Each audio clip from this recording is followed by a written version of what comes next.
What's up, everybody? Welcome back to Jesse's Performance. Jesse here in the shop tonight. It's a little after hours work on this badass 388 LS. Okay, so you've seen us paint the firewall. Now I have to build an engine harness. We had an out-of-the-box Holley harness on this car before. Worked great, no problems with the Holley Terminator X Max.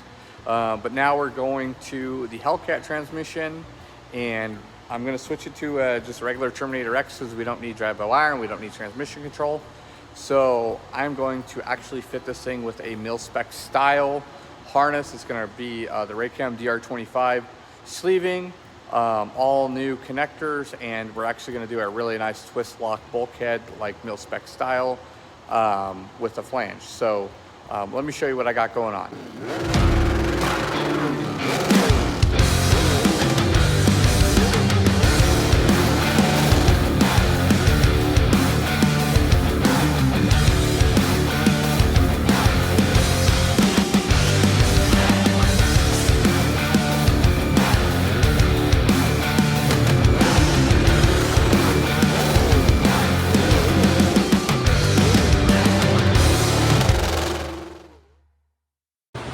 All right, so for this car, we are actually going to be using a smart wire PDM for the chassis.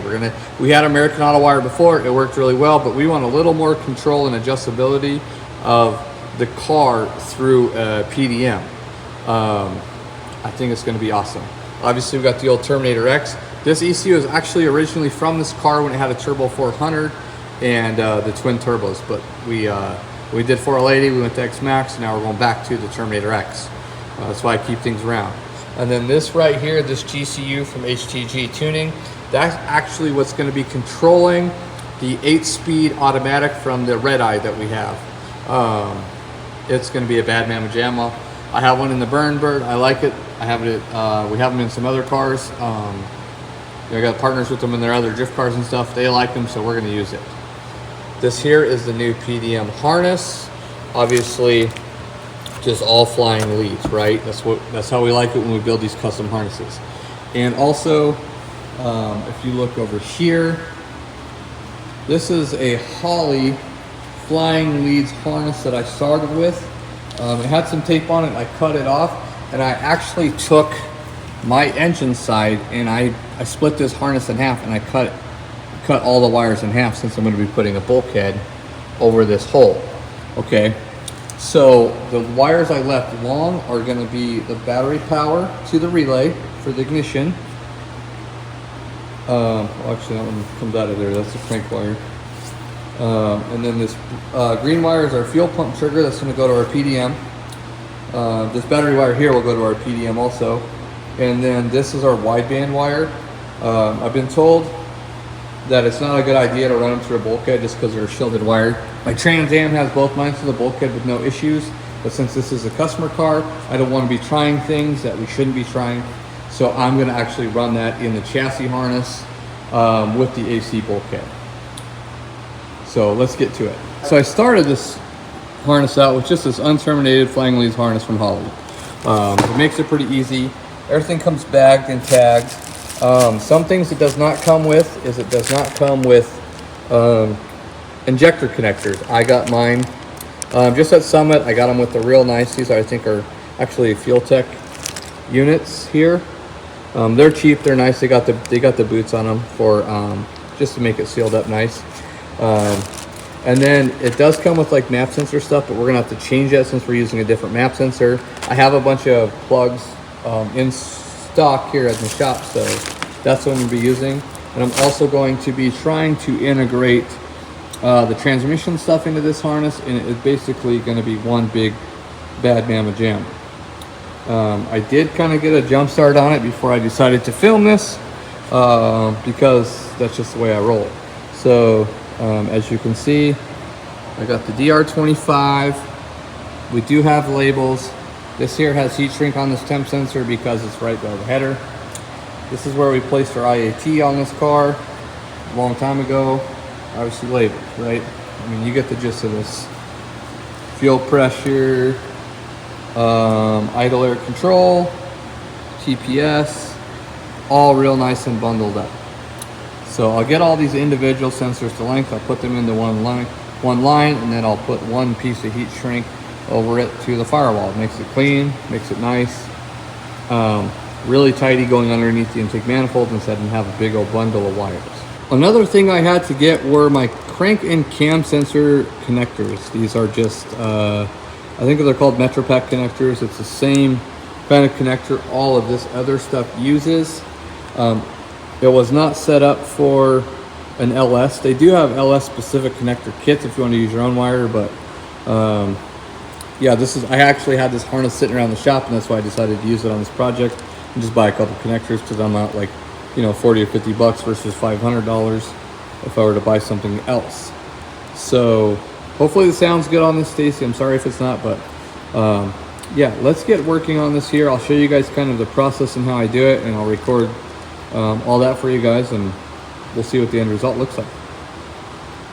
All right, so now I'm going to take and make these ignition harnesses for my coils.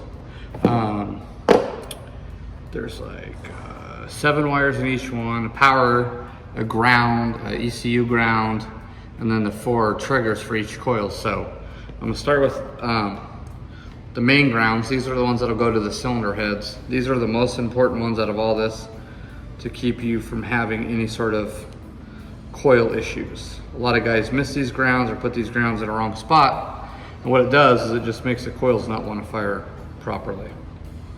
And as per these instructions, it calls for a 16 gauge.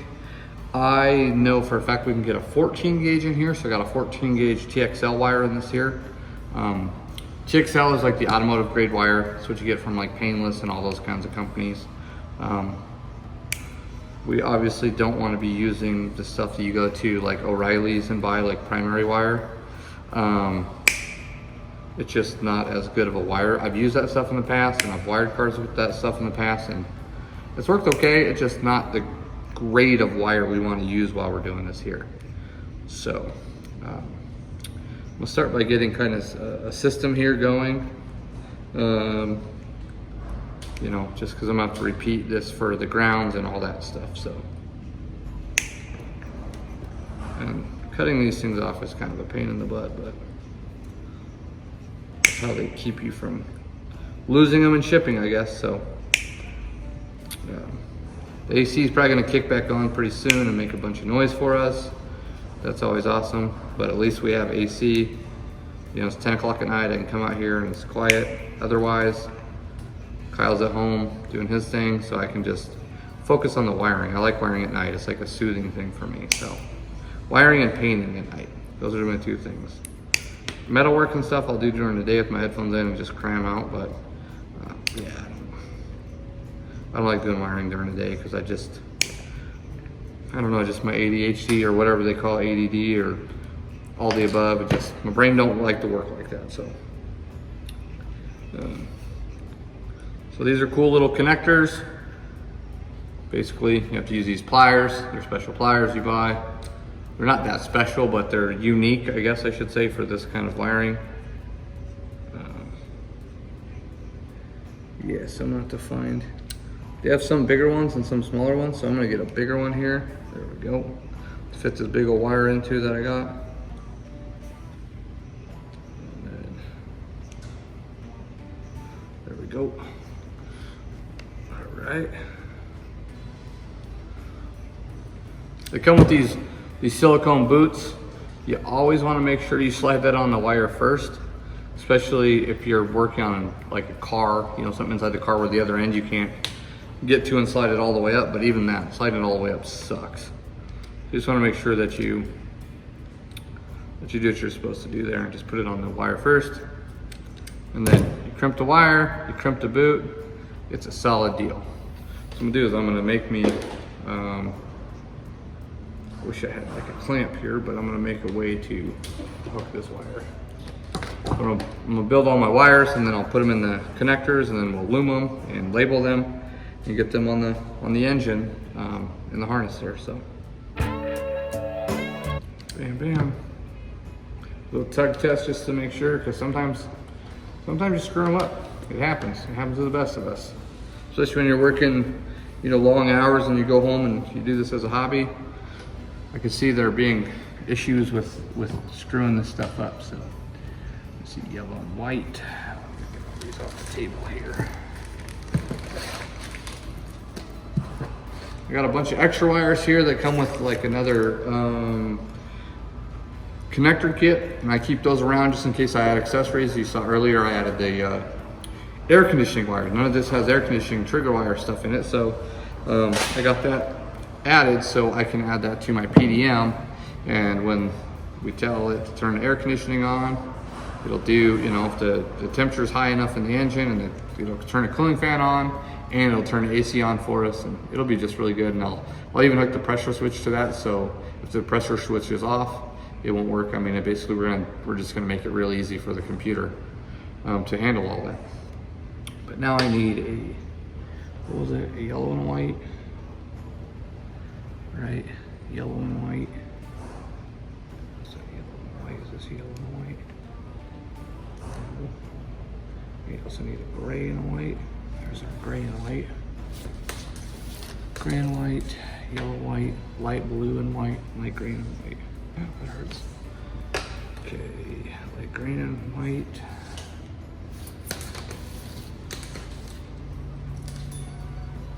Light green and white, light gray and white. Light blue and white right there. So I gotta figure out this yellow and white situation. I think this is it, and you just can't tell the colors apart is the problem.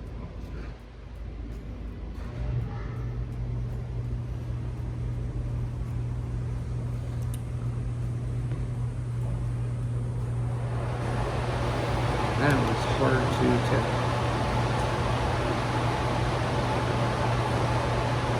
I believe this is it. Well, the good news is it's the only yellow wire in this whole deal, so it's got to be it. So what I'm going to do is I'm going to take and build these 4 first and hang them off to the side. And then we'll build the other 4, and then we'll do the power in the ground. Man, my air conditioner smells like cat pee. So like, although the air conditioning is working great, I don't know. I must have had like cat pee in this thing when it was in storage or something. Because man, this thing stinks. Holy cow. And like I'm like literally like sitting downwind from it. So like I'm getting the full cat pee effect. Like, I don't know if the smell of ammonia is bad for you or whatever, but it does not feel good. I have to get Ty over here and see if he can't fix that for me.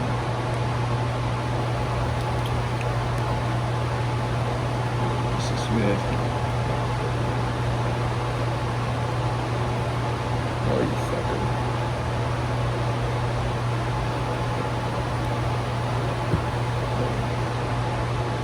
That'll be good.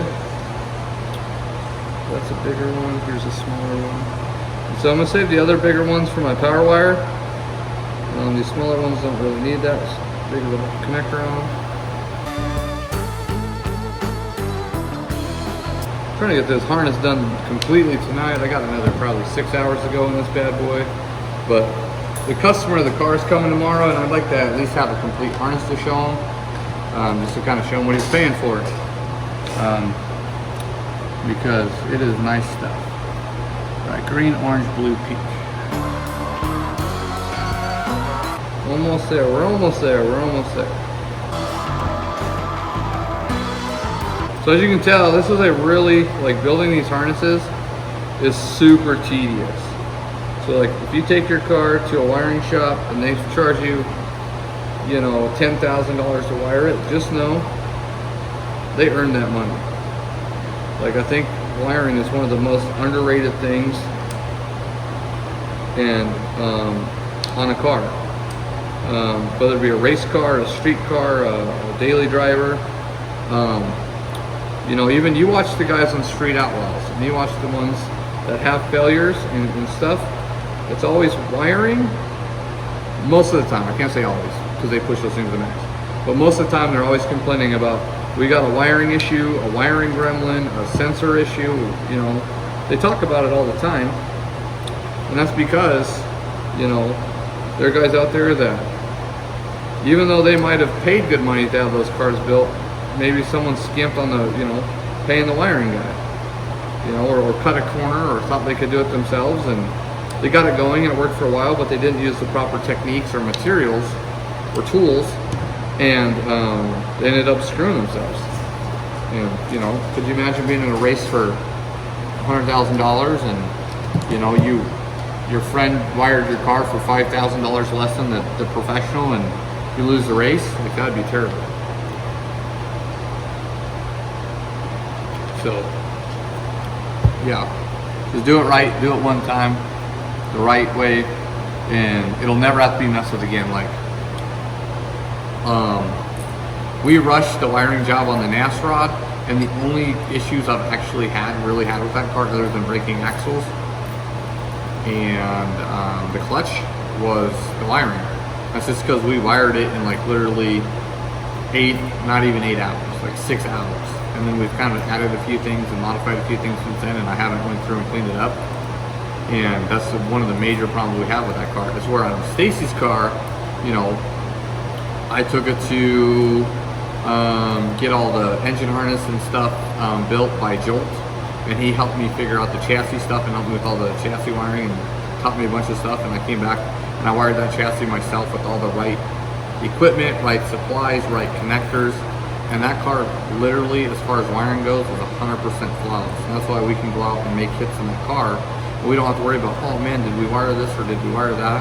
You know, we took a lot of time, we mapped it out, we put all the sensors where they needed to go, we wired them properly with good connectors, and you know, there's no butt connectors in there. It's all wire from A to wire, you know, to B, whether it be to the PDM, the ECU, any of that stuff.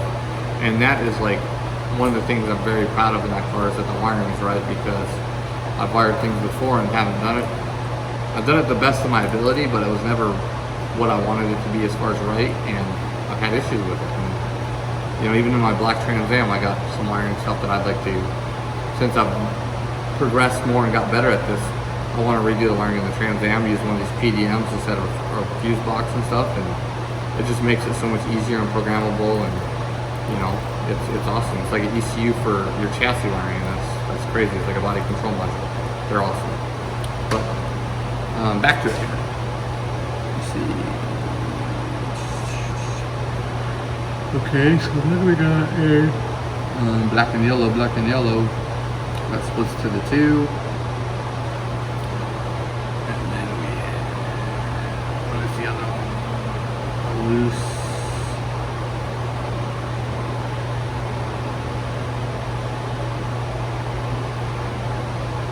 Oh, from our ignition relay, the big red wire comes down. When we turn our ignition off, it kills the coils. I'm gonna do that. If you just kill the injectors, it could make a loud pop. Yep. Okay. So those want 16 gauges coming out of those also, but I'm probably, if I got connectors big enough, there's our black and yellow, just the other one. I'm gonna get some red. 2 5-foot runs of red, 14 gauge. I'll be right there. All right. Again, we're going to be running a piece of 14 gauge power wire to these coils. Also, it says 16 gauge. We can run a 16 gauge. I'm going to run 14 gauge just because a bigger wire, other than being bulkier in the harness, is not going to give us any issues.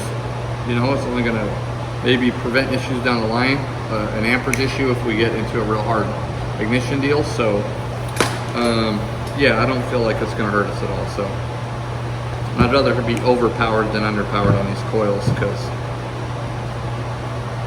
we're using factory GM coils. We're not using like a smart coil, so we're going to be pushing them to about their limits as far as power goes. I think on this thing, because we're going to be right at about 1,800 to 2,000 horsepower capable. I don't know if we'll turn it up that far, but I don't want to ever be in a position when we are trying to turn it up that far and have an amperage issue on this wire.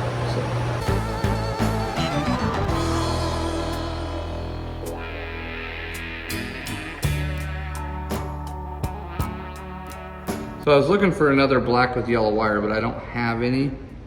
But these are gonna be long enough to go, our coil packs are actually mounted in front of our motors on our frame rail on this car. And so I gotta go from there up to, I was trying to go from there up to the engine bulkhead. So what I'm gonna do is I'm gonna go actually up to where my wiring group is, and then I'm gonna change the color, and I'll just have to notate it in my notes. And what I have on my computer is actually have the LS1 wiring diagram. I use the LS1, all the LSs are the same. Most of the Holley stuff is the same, but all the colors are right.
All right, so I just got done fishing those injectors and all this harness through the center of this thing. You can barely see it in there, right? And then we got our injectors and they're all nice and labeled and everything's happy. All our other wiring is very happy where it's at. All of our lengths. So now what I gotta do is I'm back to here. I got our coil powers here and our injector powers. And then I have alternator power. Then I got some grounds here that I need to hook to the block. One's gonna go to each head. I think that's how they want it on the LS ones. The other ones just say go to chassis ground. So I don't know, my car, I have it here, no electrical issues. So I might just do that just to make it simple, tie them together. They say not to do that. Some guys say not to do it. Some guys say it's okay. I don't know. I mean, what do you do, right? But also I have the crank sensor here is pinned, ran everything, but I'm gonna actually need to add a starter wire down here also. So I'm gonna get that going. That'll come from the PDM, so I'll have to clip a piece of wire off the PDM harness and put on there. And then I still need to do, excuse me, it's like 2 in the morning, but I still need to do the oil pressure sensor and the map sensor, which is up on a block here. So I'm gonna get those done real quick, tie those all together, and go from there.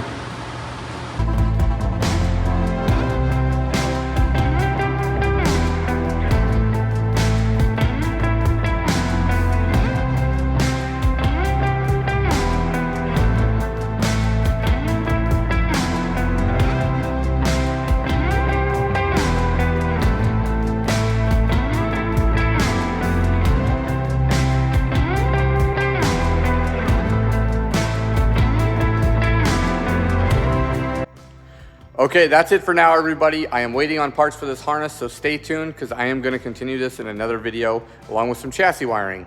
Let us know what you think about this video and anything you want to see in future videos. Don't forget to like, subscribe, ring the bell, all that crap. Thank you for your time, and I'll see you guys on the next one.